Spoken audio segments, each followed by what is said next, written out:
Welcome to the outspoken minute, the outspoken minute, the outspoken minute, my people. Welcome to the outspoken minute, my people. Welcome to the outspoken minute, my people. Welcome to the outspoken minute, the outspoken minute, the outspoken minute, my people. Welcome to the outspoken minute, my people. Welcome to the outspoken minute, my people. Welcome to the outspoken minute, the outspoken minute, the outspoken minute, my people, my people, my people, my people, my people, my people, my people, my people. Shalom. Welcome to the Outspoken Minute. I am your host, Aaron the Poet. Welcome to the Outspoken Minute, where truth sounds like hate to those who hate the truth. Do I need to say it again? I think I do. Welcome to the Outspoken Minute, where truth sounds like hate to those who hate the truth. With that being said, let's jump into the topic of the day. And you know what the topic is. It's always about whatever shirt that I have on. So I'm always promoting the t-shirt clothing collection, which is also called the Outspoken Collection. Yes, if you go there, we have more t-shirts than it is more days of the year. Indeed. All the t-shirts are white because white is the weakest color. We don't use black shirts because black is the strongest color. And we print directly inside the shirt. So with that being said, white, every color shows up in white. Even yellow, gold, the lightest colors. But if you take a color and try to mix it into black, nothing penetrates black. Not one color is stronger than black. And that's the facts. Ain't got nothing to do with race. Just the facts. So this white shirt says, "Dear black people, we all we got." And if you look at the shirt, it's actually printed inside the shirt. There's nothing you can peel off or fade or any of that. You can bleach these shirts. Yes, they are bleachable. You see it, bleach proof. So let's get into the shirt, because I like the way these shirts feel. They're like a dry fit, and I kid you not, you would love these shirts. You will have these shirts for years. They're already pre-shrunk, so you don't have to worry about it shrinking on you unless you don't get up from that table and turn that, medium into a medium, to a small, you know what I mean. But anyway, let's get into the topic. Dear black people, we all we got. First, I want to start off by saying, listen, black people, we got to stick together as a unit. Yes, we do. First, understand this. Black people was not selling black people into slavery. So what I'm saying is two different type of people. We both have metal, but we two different people. Two totally different people. And I'll get into that more into the topic today. But I want you to understand, we was not selling our own people into slavery. Do some history, do some research. It was Africans selling black people, as they call us, into slavery. We're a bloodline. We are a bloodline of people. We are a different bloodline of people. It's just like saying Koreans and Japanese. Two different people. They both come from the Asian community, but they're not the same. You gotta understand there's a difference. Just like if you said somebody from China and somebody from Korea, somebody from Japan. You see, those are all different people. All totally different people. So I want you to understand, black folks wasn't selling black folks. So that's why I said we all we got. Because I want you to understand, everybody that look like us ain't us. Those are facts. It's a way of identifying us. I'll be speaking on that throughout the conversation of this show. When I say we're all we got, the first thing that we need to understand is we need to put aside the jealousy and the envy that we have for each other. We have just way too much jealousy and envy. And jealousy is one thing and envy is a whole nother. We can't be like that towards each other, man. We can't. Let me tell you a story between jealousy and envy. And before I tell you the story between jealousy and envy, ask yourself, what's worse? Jealousy or envy? See, we have a lot of people that's jealous, but then we got a different level that's envy. So that means envy is much worse than jealousy. We have to understand that everybody ain't for you. Even though they may smile in your face, they don't want to see you win. So let me tell you the story about jealousy and envy. There was a father that had 2 sons, and he was going to grant them one wish, but they had to both agree upon the wish. The trick of the story is they only one of them could get the wish. Okay? But they both had to agree upon the wish that one would get. Now, one of the sons was greedy, and the other son was envy. Now, even though I said jealousy and envy, I want to put greed in the place of jealousy. And I'll tell you why. So, greed didn't want to guess because he wanted more of whatever envy was going to get. Envy was like, well, I don't want greed to have really nothing. So they said, okay. Envy said, so whatever I wish for, you gonna give me. And the dad said, yeah. And greed said, whatever he wishes for, I'm gonna get double. And the dad said, yeah. Now you're trying to teach his sons a lesson. So what happened? Envy said, I wish to lose one of my eyes. So what y'all think happened to greed? He lost both his. So the moral of the story is, envy is worse than greed. It's worse than jealousy. Because when somebody have envy, they are willing to hurt themselves to see you lose more. They're willing to go without to see you lose everything. They're willing to hurt themselves to see you lose. That's envy. That's the number one thing our people need to get rid of. That envy, that jealousy, and that greed. The pie is big enough to where all of us can have a slice. Matter of fact, I need a sip. Speaking of sip, look at the coffee mug. If you would like the coffee mug, just order at the website right there. The coffee mugs, they come bubble wrapped and all that good stuff. But we have to learn to get rid of the envy and the jealousy and the greed. The pie is big enough for all of us. The pie is so big that not one of us can actually eat one slice of the pie. We can't. The pie is that big. So we need to support each other. Okay? We need to stop that envy, because that envy, that jealousy, and that greed, it leads to a lot of black on black killings. And that's the main thing that we need to eliminate in our community. We know this. That black on black killing, man, listen. Young brothers. When you go out there and you kill another young brother, that's envy. Let me tell you why. You might be taking that young brother that you don't like off the street, but you know what else you're doing? Now you gotta make your mama and your family, your children, they gotta come see you behind them walls. What you think, they ain't gonna lock you up? The system finna get a 2 for 1. That envy turns into nothing good.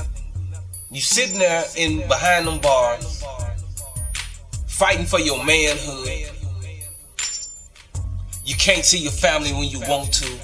The folks telling you when to wake up, when to go to sleep, when you can eat, when you can't sleep, when you can do this, when you can't do that, when to sit. I mean, they telling you everything. So listen, man, y'all got to stop that black on black killing, because your family's losing when you go out there and kill one of these brothers because you don't like the brother. For whatever reason, you losing. Because now your kids got to grow up seeing you behind them walls. Your kids got to grow up seeing you locked up. Man, listen, man, that ain't the life, bro. I promise you that ain't the life. You got to understand, who taught you to hate yourself? Who taught you to hate other black folks, man? Your oppressor. The same people that got you locked up, man. Don't you understand? Don't you see the trap? Don't you see the trap? You can't be sitting up here hating on yourself, hating these brothers that just want to shoot somebody, just kill somebody. As soon as you see somebody black, instantly you want to kill them. Man, listen, we all we got. I'm not mad. I'm passionate about what I believe in. We all we got. What else? Who else do we have? Not what else, but who else do we have, man? You got to think about it. People come to this country, and you honestly think that they want to see you doing better than them? They come to this country automatically thinking that they better than you. They see the hate that we have for each other. Why would they want to be your ally? Why would they want to stand with you? Why? They see how we shoot each other down for stupid reasons. We all we got, man. We all we got. You gotta understand, man. There are some people that don't like us. There's some people that hate us. There's some people that hate that they even got black African connections. And as I say, African meaning that we come off the continent of Africa, but we're not Africans. We're Hebrews, and I always say this on every show now. We're bloodline. Hebrew is not about religion, it's about bloodline. But you got some people that hate that they have that African connection in their bloodline. They come to America from the islands, from the Caribbean. They hate. Have y'all not seen some of the videos? It's some people that hate it. All skin folks ain't kin folks. It's some folks that look, they got this same melanin in their skin that hate us. Black folks, the folks who went through this slavery in America. Your folks come from the South. Your folks come from one of them islands off a plantation. You know the history of your people. Listen, we all we got, man. We gotta stop acting like everybody is for us. All skin folks ain't kin folks. Y'all know it's folks out there that look like us that ain't us, like Owens and Peterson and people that be on Fox News nationwide. Y'all know them folks ain't for us. Listen to the way they talk.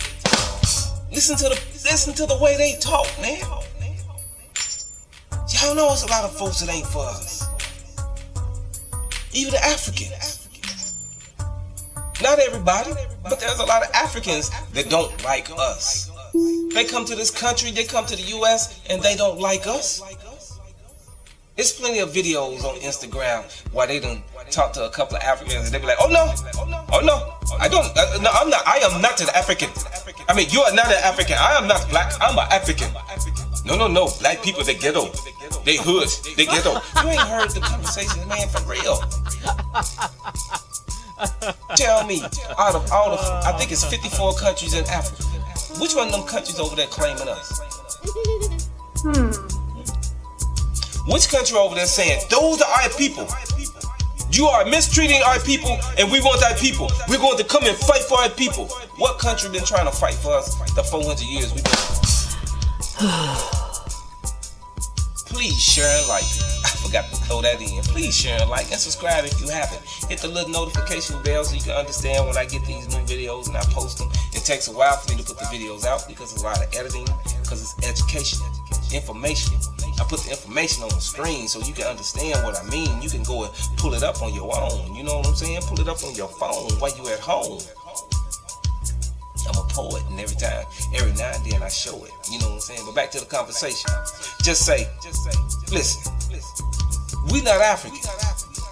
You take your black self, what they call you, black African American, that new name that they gave you. Go to a African family reunion and see if you fit in. Chief gonna be like, who is that? Who is that woman right there? I do know her. Who did she come with? Did she come with you? She's not with us. I do not know her. Look at that. Who is she? She do not look like us. What I'm trying to say is, y'all like my African accent, you know. We are not African. Nothing against my African people, because I stand.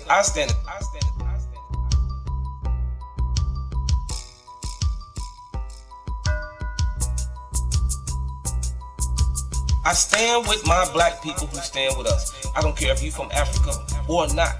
But I'm just trying to draw the information, the understanding between the two about we're not Africans. And there are some Africans who understand that they don't associate with us. So that's what the whole topic of the shirt is. we all we got. We can't be thinking that it's other people who come to America that really got our best interests at heart. And you can tell that. And the reason why I can say you can tell it, you see a lot of people come to America and they'll take on that American ideology of the way they treat black people for the benefits. They'll treat black people the same way that you see the Europeans, or some Europeans treating black people in America. They'll act just like them. Why? So they can get the benefits, the brownie points, them cookies, you know what I'm saying. They be tap dancing. And they'll treat black people the same way. Y'all done seen people come from other countries and do us the same. I mean, they come from all over the world and instantly think, I'm better than that black person. And I'm gonna treat that black person the way the Europeans treat them. You have to just watch. You do not see. You gotta understand, because the government has showed us over and over, they're not on our side. Look at it. Look at what we've been going through and who put us in this situation. We're the most, if not some of the most talented people on the face of the earth, man. We all we got. The government has been trying to dismantle us, been doing a very good job. Just look. Just look at the history of the government. It don't matter who was in office, Republican or Democrat. They both done things to us to where we're like, they've been trying to dismantle us. That's real, man. Just think about it. We all we got, black people. I say that, and I say that for real. I don't say that in no racist form, because like I said, we can't be racist because we don't have power to be racist. And to be racist, you gotta be on code. And to be on code, that's some things that black people just ain't doing. We ain't on code. As a matter of fact, we ain't even on code when it comes to buying black. We don't even buy and support our own black people the way we supposed to. We go up and we'll do business with a black person, and the first thing that we want to do is do what? Get a what? Discount. Man, that brother and that sister, man, they done worked hard to get the business where it's at. Even if it's not on the level where they want to be at. They trying to get there, and here you come with a discount. Do you go in Walmart asking for a discount?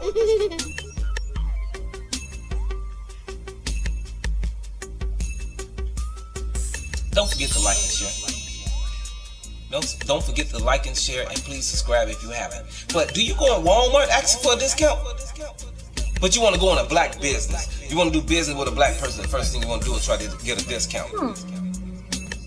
We got to support ourselves. We all we got. We can't be trying to do business with black businesses and always asking for a discount. If the brother or the sister say this is the price, pay the price.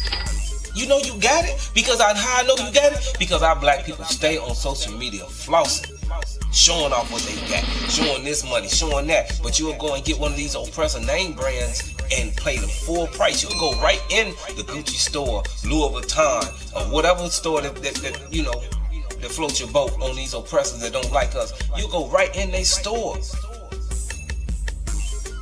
pay full price. Go in a black store and they ain't even charging half the price of what you just probably just spent. So guess what? You trying to lowball them. Man, come on, man. Stop lowballing us. We all we got. We have to support our own.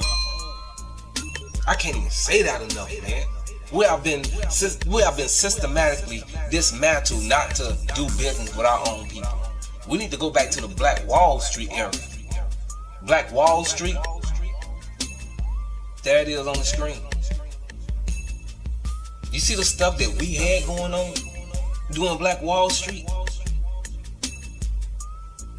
That's the mind frame we need to get back to. Oh, this crab in a bucket mentality, man, we need to get off that. Understand, crabs aren't even supposed to be in a bucket in the first place. Think about it. So we're in a situation that we ain't even supposed to be in. So stop acting like this situation is normal when you know it's not normal. Unity is our strength. Unity is our biggest thing that we have. Do you understand what the unity that we have? Once we get unity, we're an unstoppable force. Our unity is the biggest threat in America. I'm gonna say it again. Our unity, black unity, is the biggest threat to America. If it's not the biggest threat, why didn't it have the biggest foot on our neck the longest?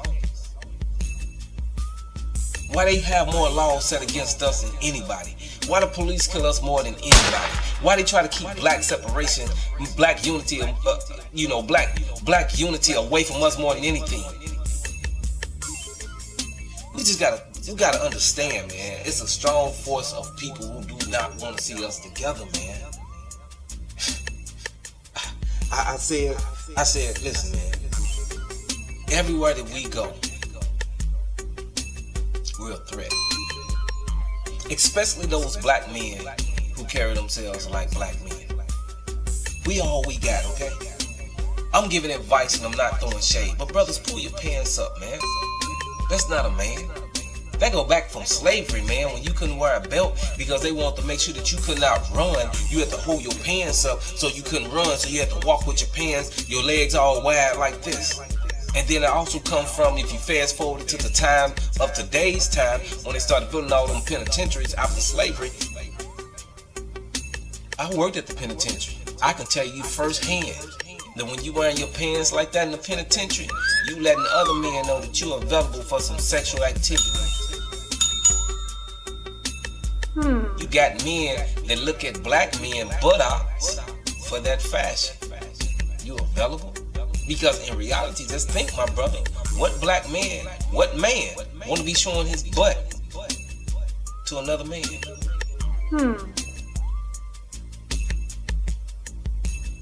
I mean, if that's the sign you send it off, if that's the team that you play for and you 2 snaps up and 2 snaps around, if that's you and you undercover with it and you just like to show your butt off to other men, that's you. But if you call yourself a man, solid, alpha, that ain't what we do. Speaking of alpha, listen, we real men. We the lions out here on this turf called Earth. Do you understand that? That's why we feared everywhere that we go. Because when we walking around on this thing called Earth, everybody fear us. We ain't gotta be doing nothing. They may not say it, but that heart get the heart. Why? Because we the lions. We the tribe of Judah. We lions. And everything's scared of the lion. Everything on land is scared of the lion. They respect the lion. Now understand, the lions are only strong when they are a tribe, when they're together. If you ever notice a lion trying to hunt by itself, or a lion trying to compete by itself, trying to go out there and do things on his own, it doesn't work too well. We have to operate just like lions because we are lions. Lions operate as a tribe, as a group, as an organization. That's how we gotta operate, my people. Because we all we got. Do you see what I'm saying? We're the tribe. We're the tribe of Judah. Everybody seen that movie Lion King. Alright? As long as we got a scar leading our pack, that's what we get. Look at the black community. We got some messed up black leadership. That's why black people in the conditions that we are. They put certain black leadership to sit out there and talk for us, man. And for years, they just have not been doing any good because they scarred. They not a Mufasa or a Simba. Y'all remember when Mufasa got killed? And Scar blamed it on Simba. And he told Simba to go away. Because it was your fault. And Simba was out there in the wilderness, wondering. And he came across, I believe it was a warhog. If I'm wrong, somebody can correct me. And I think it was a muskrat. I could be wrong, correct me. And when he first came across them, do y'all understand the first reaction of that warhog and that muskrat when they first seen Simba? And Simba was a little lion. He was a little baby lion. But when they first came across him, do you remember their reaction? Them joker was scared. Why? Even as a little lion, they knew exactly what he was. And that's how people are even when they see us, even when they see our young black men. They not even full men yet. But as soon as they see us, they scared because they recognize who we are. So let me go on with the story.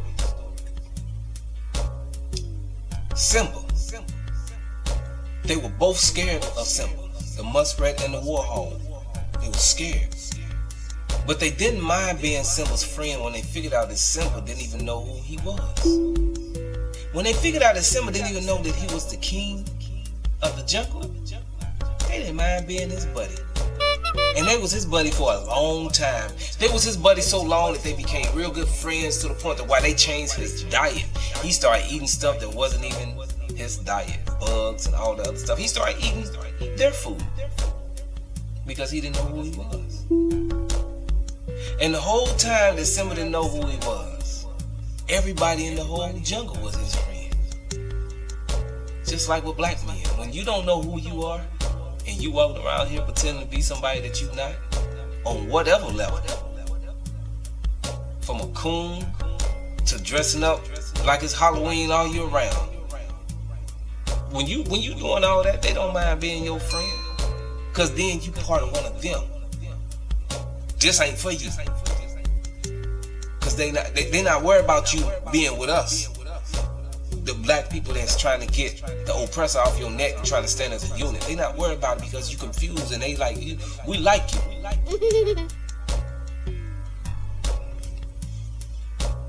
But when Nyla found Simba,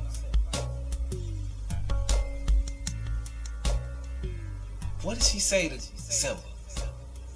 Simba, ever since you been gone, your people been suffering.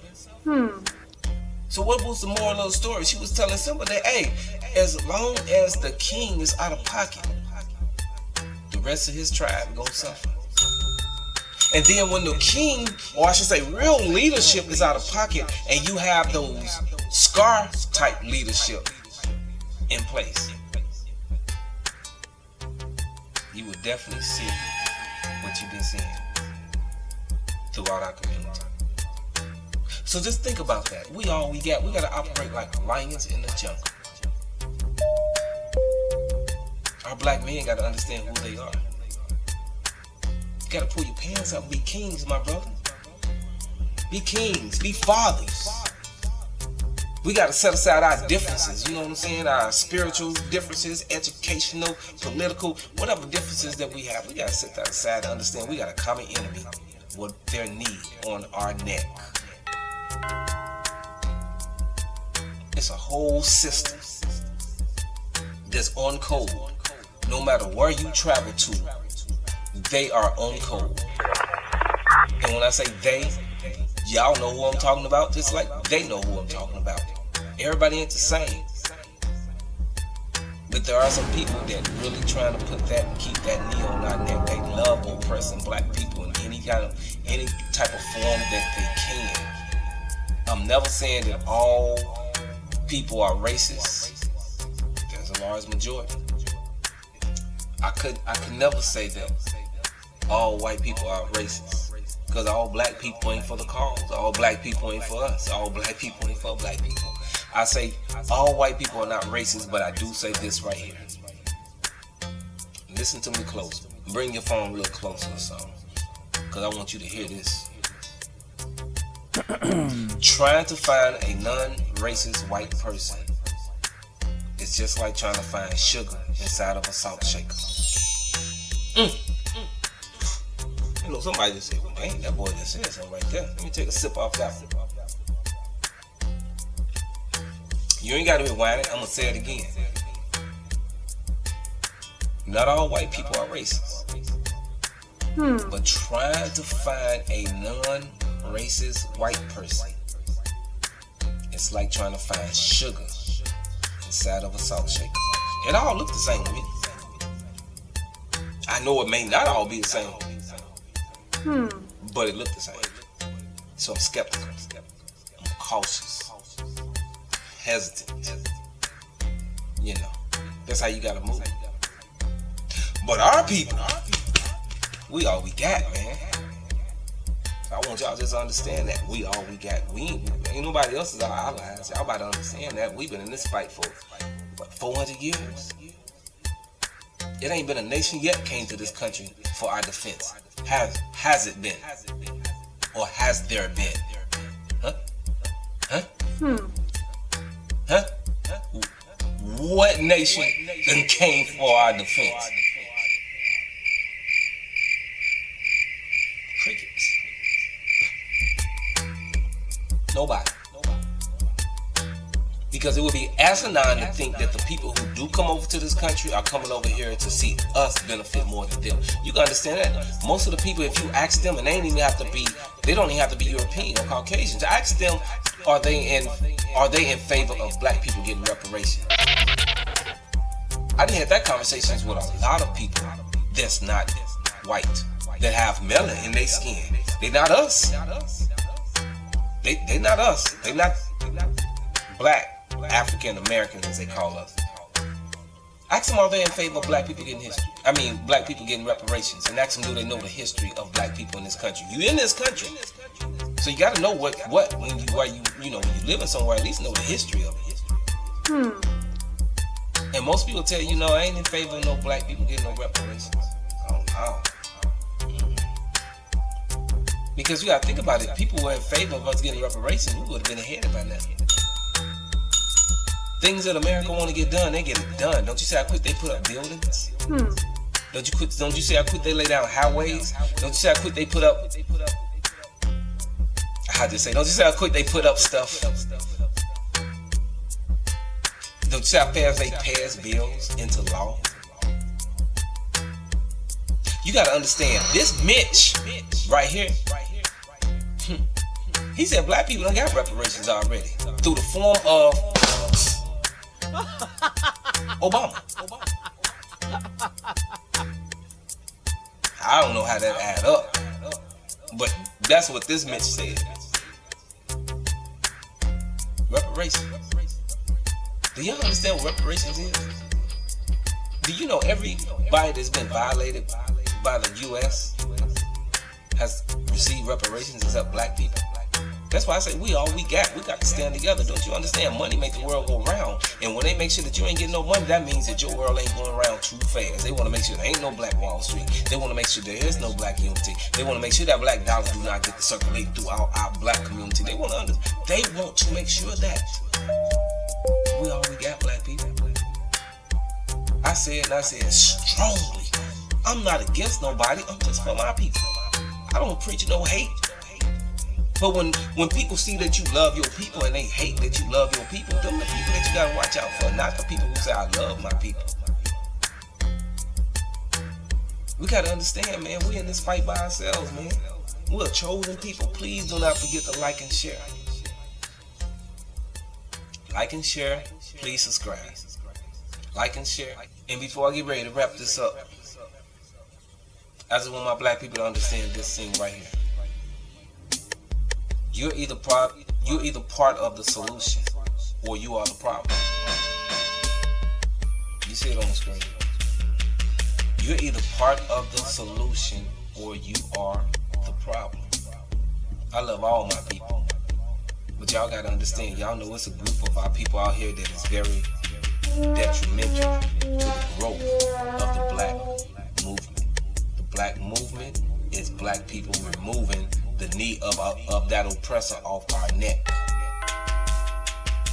That's what the black movement is. And everything that follows in that. You gotta understand, we gotta be family. And I didn't say relatives, family. Because understand, before I get out of here, I want you to understand the difference between a relative and family. See, blood makes you related. Loyalty makes you family. See, because we all got people that's related to us, but can you really call them people family? Let's be real with you. Family is those who stick by you, by your side. We all we got. We have to operate as a family. Even though we're not related through blood, we have to be related in a family format. It takes a family to raise these little kids out here, man. And when we see one of these little youngsters out here, going astray, we need to bring her into the fold and address them, man. We need to stop acting like this ratchet and this ghetto, lifestyle is where it's at. You know it's not. Let's just keep it 100, man. We all we got. We all we got, my people. We all we got. And we got to stand together. We got to have that unity. I want to thank you once again for giving me the opportunity to share a little light and a little knowledge. Once again, I want you to subscribe and please share this video with other people. If you're interested in any of the instrumentals that you hear throughout any of my videos, just hit me up. I produce them all, and they're all for sale. I never claim to be no big time producer, but we all we got, so I support my people. I made these beats, and I knew that probably somebody will like them. Even if you don't want to buy them, at least you enjoy listening to them while you listening to me run my mouth. Right? So once again, I'm Aaron the Poet. I am your host for the Outspoken Minute, and as I end every show, I'm going to always say it like this: power to the people, death to racism. Shalom. Peace. A long time coming, but I know a change gonna come.